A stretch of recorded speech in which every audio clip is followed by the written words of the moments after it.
this could be a fad, right? Like you use heavy marketing dollars and do heavy discount, capture the customers, downloads, right? Acquisition and activation is really good, but once people have a bad experience, they don't use the app again. So I think that funnel leak is a big problem for something like this.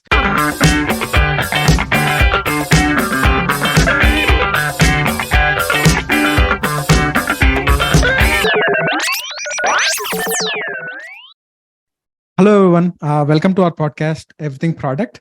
So we talk about the latest technologies with a product mindset. I'm Sid Saladi. I'm a product manager working for Best Buy. Hi everyone, this is Phani. I'm a product manager at a startup. So for anybody who's watching our podcast for the first time, we talk about the latest technology trends and also product management. So please like, share, and subscribe to our channel. Today we have a very interesting topic. So we're going to talk about fast fashion shopping app, which is Temu, which has actually grown from 0 to 11 million active users in just 6 months. So that's story worth talking.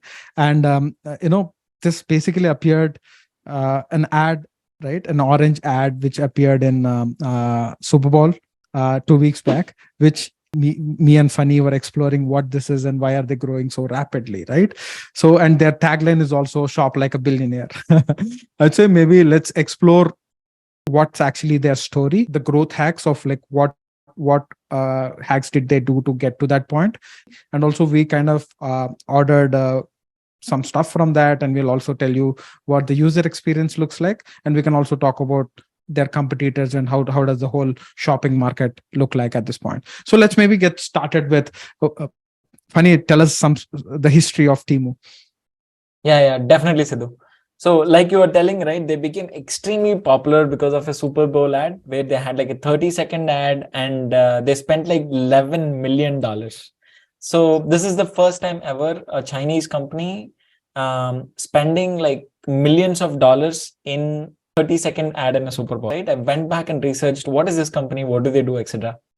So looks like Temu is a sister company for a Chinese e-commerce giant called Pinduoduo. And this company has been offering like similar deals in China for like several years. I believe they were founded in 2015. Even that is like pretty big. It's only like 7-8 years now in the industry, and they have been doing good like crazy. And this company originally started in the agricultural products business, where they started connecting the farmers to the end customers. And while doing that, they've built the technologies, their tech products in such a way that farmers who might not be as tech savvy can easily utilize their products to market all of the goods that they produce, and they were able to sell it to the end customers really well. And what these guys really focused on is first helping their farmers and educating them so that they can easily use the products. And the second one is building the supply chain in such a way that everything can be shipped at a very cheaper price. And that is what came as an advantage for these guys when they launched Temu in US. And they have like good supply chain, at least that's what I read. And they have been using that to ship goods to US and sell them at like extremely cheaper prices. What do you think? Yeah, that's right. So it's also surprising that like a company which doesn't have any US presence comes, starts an app and surpasses Walmart, Amazon, Target, right? in the last quarter of 2022 on the downloads and all of that, right? 24 million downloads, close to 11 million active users. That's a crazy story to talk about. So I think basically Temu, Wish, and Shein all fall in the same fast fashion, fast casual market there, and all of them are kind of solving for a similar problem where they are connecting wholesalers to regular customers, right? Before it was basically big chains buying from the wholesalers and kind of giving it to the consumers, where they have a cut of the overall product, and that's what passed to the consumers. But when you connect the wholesalers to the consumers, they are actually selling it for a similar price, but that cost kind of cut in the cost passes down to the consumers who are actually buying from these apps. I think Fish has pioneered that, and now Temu is like going in the same route. So let's maybe talk about the growth hacks, Funny, here. So we have used the app and we have seen the user experience and all of that stuff. So I feel that the first growth hack is it's too cheap, not very hard to resist buying anything, right? So that was one of the things which I've seen in the apps, where most of the products are 80 to 90% off, right? That's a huge discount where you don't see in any of the other apps, right? Shopping apps like Amazon and all of that stuff. And the cost is so low that it's hard to resist buying. Like, people buy it just for the sake, okay, let me try and see if it's working or not, and then they start doing that. The second one is, I think they made the user experience so hassle free that they say the shipping is free and the returns are free. So people have that worry out, where they're like, okay, I can return it if I don't like it, right? But I think most of the people don't care returning $1 or a $2 product, right? Yeah. And the other one I've seen is heavy marketing. I've seen, like, you see a lot of hacks in TikTok, right? Like this productivity hacks, kitchen hacks, and all of that. Timu kind of use that channel where they are doing marketing on all of these viral videos, where people kind of go to Timu to buy some of these products which are popular on TikTok. So they've spent a lot on marketing. I think that the spend went to the Super Bowl ad and all of the TikTok ads and all of that stuff. And the third one is FOMO. The fourth one is, sorry, FOMO. So when you actually go into the, we can get into the details later, but when you go into the app, right, there are a lot of timers around, right? So when you add an object or an item to the cart, there's an expiring cart which actually creates that FOMO. The deals are expiring, right? And all of that. So looking at all of these things, people are forced to make a decision in that 5 to 10 minutes, where they do that impulse buys and buy a product out of that. Out of all of these hacks are, I think, propelling the growth of what Temu is seeing now. What are your thoughts?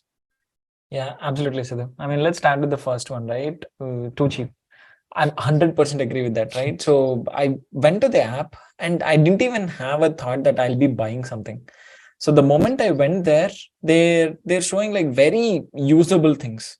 Like I used a couple of kitchen items. I saw a couple of kitchen items. I saw a couple of things that you can put on the table or anything like that, which are not really the things that you want to buy or you think to buy. They just show it in such a way that it's like $1, $2, already 90% off. And when you see that, and if your cart size entirely is like $20 or $25, you will be like, oh wow, I'm getting so many items with such prices. So totally agreed, because when I was looking through the app, right, there's several things which I don't even know about and which were shown at a which extremely low price. I'm like, okay, let me add it to the cart and see like how it is. Similarly, like hassle-free shopping for sure. Like when you're thinking about buying for apps like this, which are primarily shipping from like China and others, you might be very skeptical to see like whether they'll actually deliver, what will happen to my money, what if I don't like the product, etc. By making it like you can return it hassle-free for like 30 days, etc. It gives me that confidence that okay, I might not be losing that money. So at least that confidence is being built to the customer. And similar to what you said, right? FOMO. I didn't get into that FOMO of like buying the product, but I totally agree with you regarding the FOMO in the cart. So I added items to the cart, and basically it was telling me, hey, now that you ordered these two products, add these two more to your cart so that I can ship it to you at the same time. And if you add it in the next 1 hour, everything will be free. I'm like, okay, let me try to add this as well. So after I bought a couple of products, I added three more to the cart so that I can get it at the same time. So few of these techniques for sure, they're using it really well to entice the customers to have a bigger cart rather than making them buy one or two items. Because when I started, my cart was at $5. When I ended my session of buying the products, my cart was at $20. If you're liking this video, smash that like button so that the YouTube algorithm will show it to more people who can benefit from this content. Yeah, funny. So I had a I was actually trying out these things, right? So as soon as I go onto the app, it says up to 95% off. And that's the first step. It caught my attention.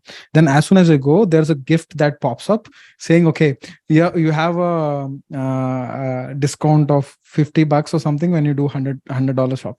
That's another hook for me, right? Now when I go into the app, right, all of the deals are like, they say lightning deal, and they have a timer on the side. And when you add the cart, as you said, right, there's a timer to the cart itself. I actually waited till the timer ended, and it actually goes out, right? You actually cannot track back where the deal was.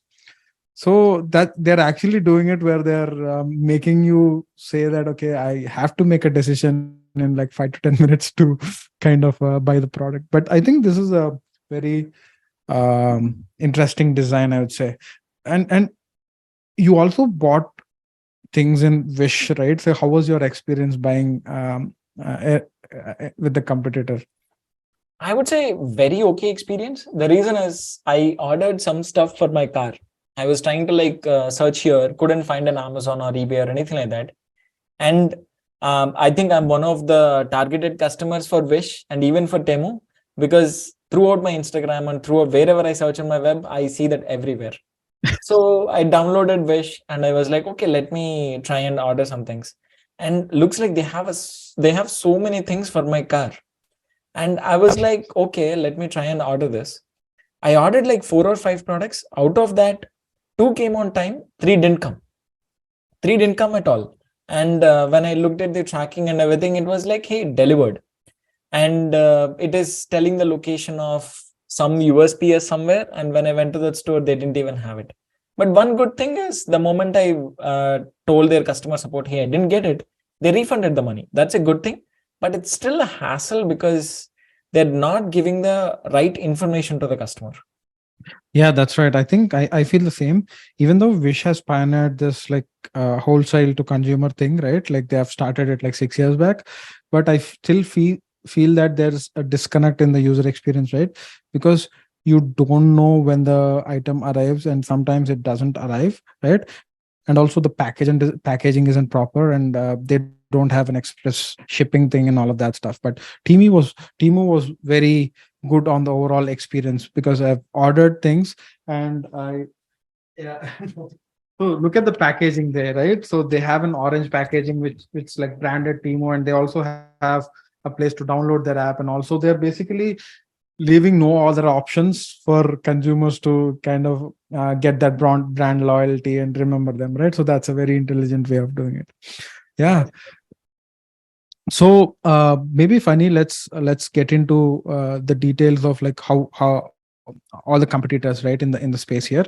So we have talked about Wish here, Temu, and also Sheen. So I think all of the three are in similar space as fast fashion and all of that stuff. But Wish seems to be struggling a bit, because I see when we look at the numbers, right, it has close to 650 million downloads, but it has just 27 million active users at this point. And Sheen, I think, is doing better compared to Wish, where they have like 200 million downloads, and they have 74 million active users. But I think both of them tell us a story, right? This could be a fad, right? Like you use heavy marketing dollars and do heavy discount, capture the customers downloads, right? Acquisition and activation is really good, but once people have a bad experience, they don't use the app again. So I think that funnel leak is a big problem for something like this. So what do you say? Is like, will Temu also follow the same suite? Um, I think so. I think it will follow the same pattern. But the only difference that I would see, right?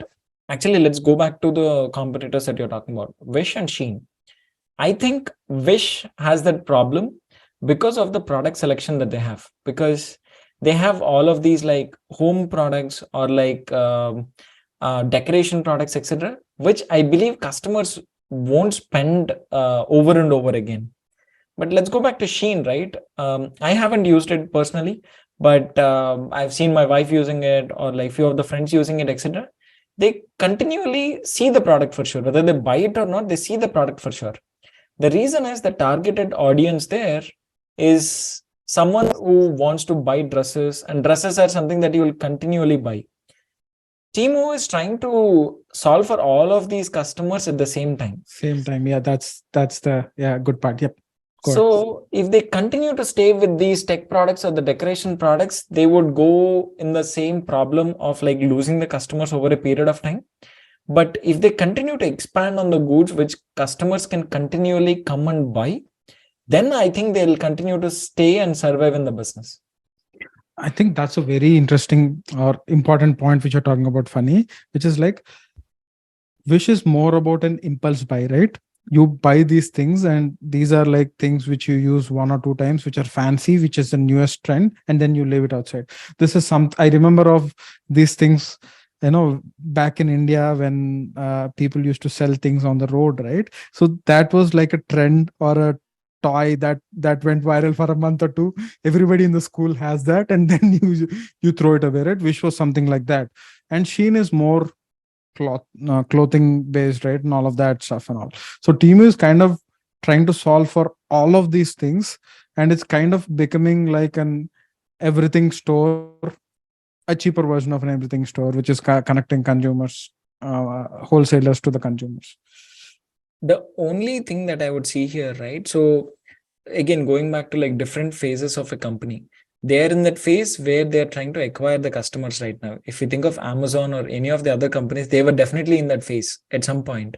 But now, if I need to buy a certain product, I don't even go to Google first. I go to Amazon to search whether that is there, and I just order. So they have got into the mindset of a customer where the customer really trusts the product. And nowadays, there are some features of Amazon also I'm not liking it as much, because they've crossed that phase of like acquisition. They're a much stabilized product right now. Now they need to think about revenues. Now they need to think about cost savings, etc. So it'll be very interesting to see when Temu transitions to that phase. How will they like continue to survive and sustain with like such low prices, or will they gain the confidence of the customer that even if they increase the price, the customer will continue to stay? If you're liking this video, please subscribe to the channel so that it like encourage us to do more research and create videos like this. I think that's also another very important point, right? How do all of these apps, right, break that cycle of people going in and searching in Amazon, right? So I do the same, right? Go to Amazon. If it's like $10-20, I don't even basically search for a long time. I see which is the featured one or the top one, and then pick that and order it, right? I was doing it for years and years together. But when I joined Best Buy offers employee discounts, right? Those are really, really good. So that's when I started actually going to Best Buy to buy a lot of my electronics and all of that stuff. Then I realized that Best Buy has even competitive prices compared to Amazon. But people don't even think to go to other sites a lot of the time. Maybe just electronics, they come to Best Buy, but a lot of the time they don't think out of the box to get to that space and search and see if there's a deal or not. So I think that's an interesting space where other shopping players have to be in to kind of crack that overall, right? I want to add more there, Siddhu. You're 100% right in that. I'll tell you why. I was also in that fad where I don't go to any other apps beyond Amazon. But recently, because of one of my credit cards, I think I got the Walmart Plus membership. Okay. So now that I have that membership, I started looking at Walmart as well when I want to buy a product, because feel like, hey, I have a membership anyway, so why don't I check the product? Many a times what I've observed is the prices in Walmart for the exact same product are like much cheaper than Amazon. I was like, dude, I didn't even know that.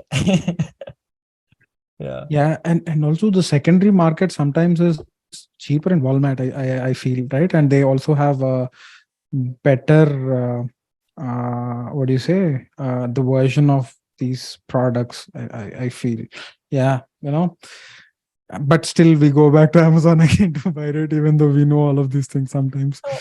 Actually, let's discuss that, right? Why do you think the prices in Amazon are higher compared to the prices in the other products? I can give my thoughts first. So, for example, right? Let's say you are a seller and I'm a buyer. You have full autonomy in Amazon to put whatever prices you like. Okay. And you can put whatever prices you like in terms of shipping, etc., etc. Okay. And many times you might be doing drop shipping. So you will have to take care of all of that. So now what's happening is, let's say you're a supplier, and if you go to Amazon and if you have a unique product, and if you see that there is not much competition or like very less competition, you'll put whatever prices you like. Okay. And that's what I feel is happening in Amazon. For several products which are where there are not many competitors, you will see very high prices for no random reason.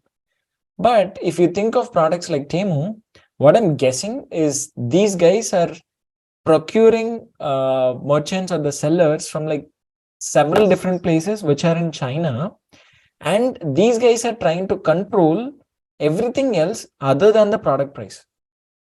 So at that point, what is happening is they are controlling the prices and they're making sure that the best price comes to the customer.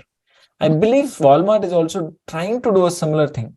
Since they don't give as much awesome shipping as Amazon, and they might take like few days to come, or even Temu takes like 10 days to come.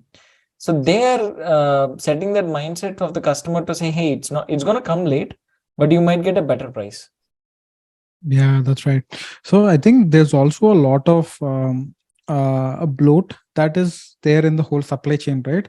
The wholesaler produces it for a very, very low price, right? It has been that there for decades. But there is a lot of bloat when you have shipping, moving it to multiple layers, and then actually the customer seeing it on the website. So that all adds along, and somehow these apps are kind of optimizing for the supply chain there and making it much easier to connect, have that access where they're removing all the middle layers in between, right? Actually, I have one question, Siddhu.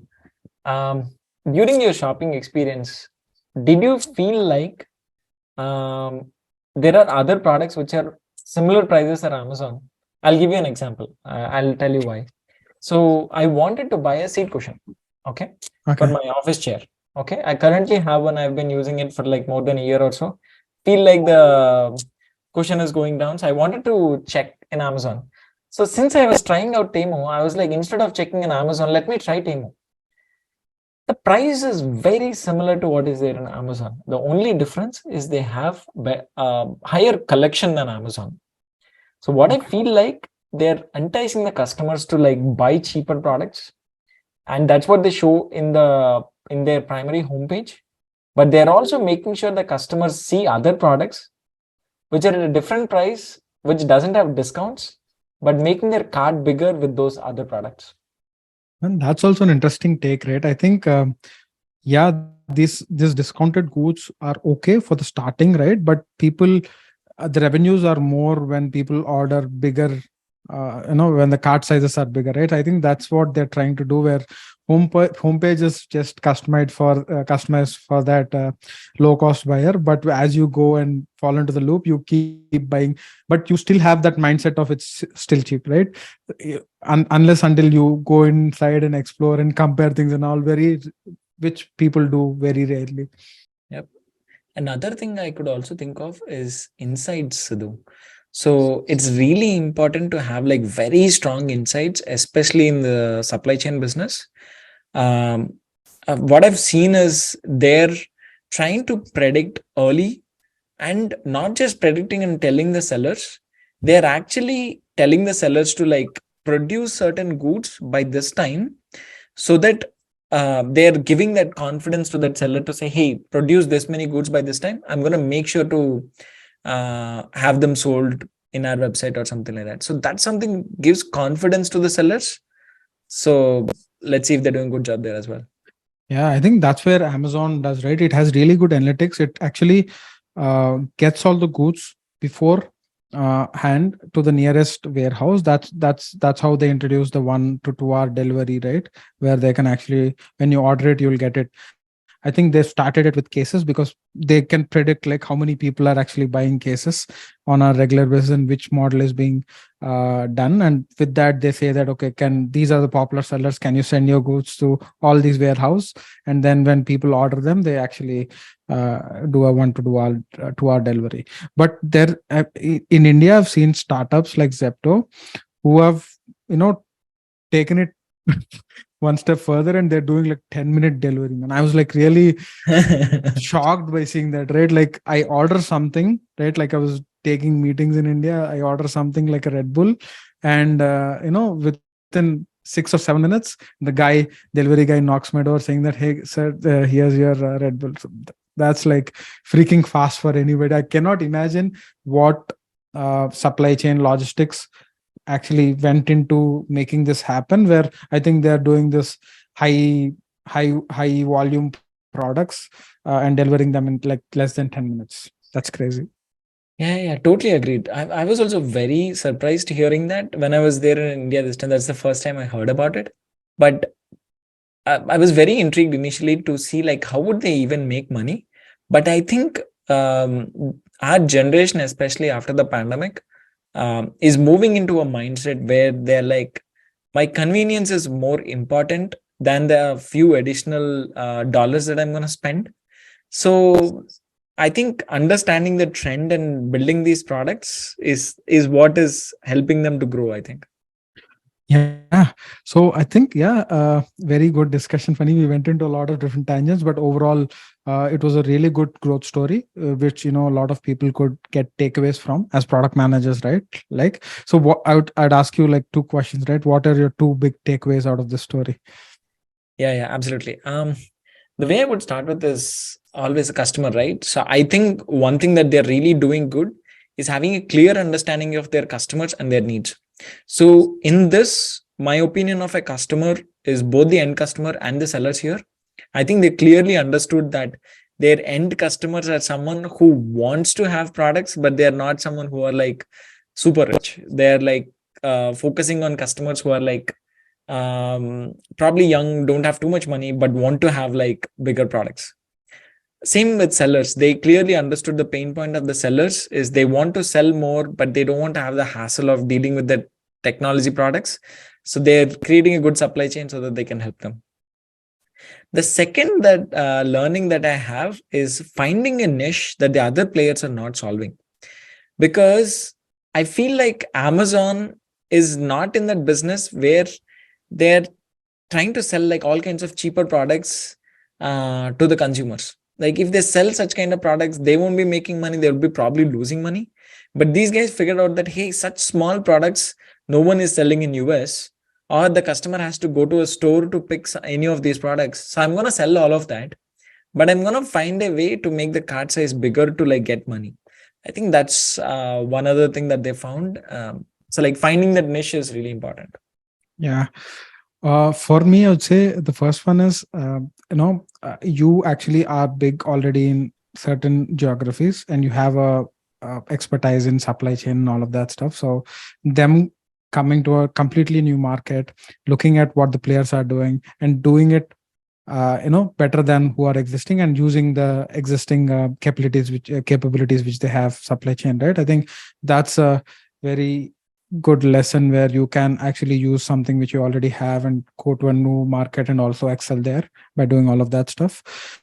And the second one, which I would say, is influencer marketing and the meme culture, viral posts and all of that stuff, right? So I think companies are now taking it seriously that this is a channel where they can grow their brands much faster, right?